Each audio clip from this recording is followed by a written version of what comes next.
on the road. I think it's pretty cool here too that you team up with Jimmy Golden and Colonel Robert Parker, not only domestically but internationally. And we know how much you admire both these guys, but I think that that's kind of fun that you're overseas with them, you're here in the States with them. Oh yeah, and hey, I'm telling you, Bunkhouse Buck was a player. Make no mistake. Colonel, same thing.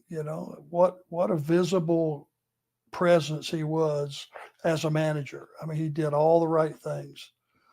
So yeah, man, I was honored. I was honored to be tag teaming with those guys. I don't know. It was two German cities, right? Yeah, it Is that was. what It was. I think it was one of those that I don't know what the answer was.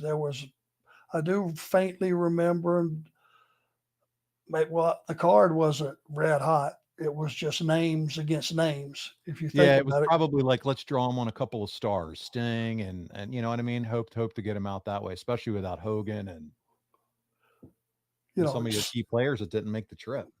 I've always been of the proponent that you can have names, but if you don't have angles and it's just matches, that's not as appealing as having angles off of television that they know the storyline.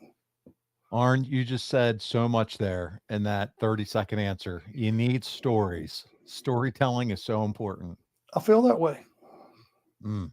You can ask wrestling fans how they feel, but I think if you've got an ongoing angle from television, that is better, even if it's on a lower place on the card, than just having guys that are maybe upper middle guys against each other, but no story. Are you of the opinion, since we're here, let's talk about it. Does every match on the card or every match on the card, does it need a story, or is it okay to have some with stories and some are just going to be some nice matchups? Can't have them all, Okay. and you shouldn't try to have them all, but you should certainly have your last three or four matches have a story. I Have a feel like. meaning. Yep, and you can have the first four just be good matchups from a chemistry standpoint. It's just going to be Wind a up the crowd. well done, Yeah. match. Who was Alex Wright with? Bobby Eaton. Yes. Yeah. I can bet you can bet your ass that was a hell of a match, Oh yeah. but with no build up probably.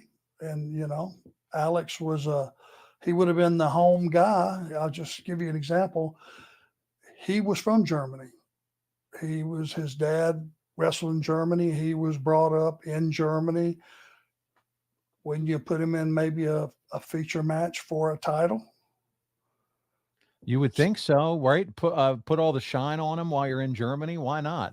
Not that Bobby Eaton's not a great opponent and Yeah, a but I know great what you're saying. performer, but Yeah.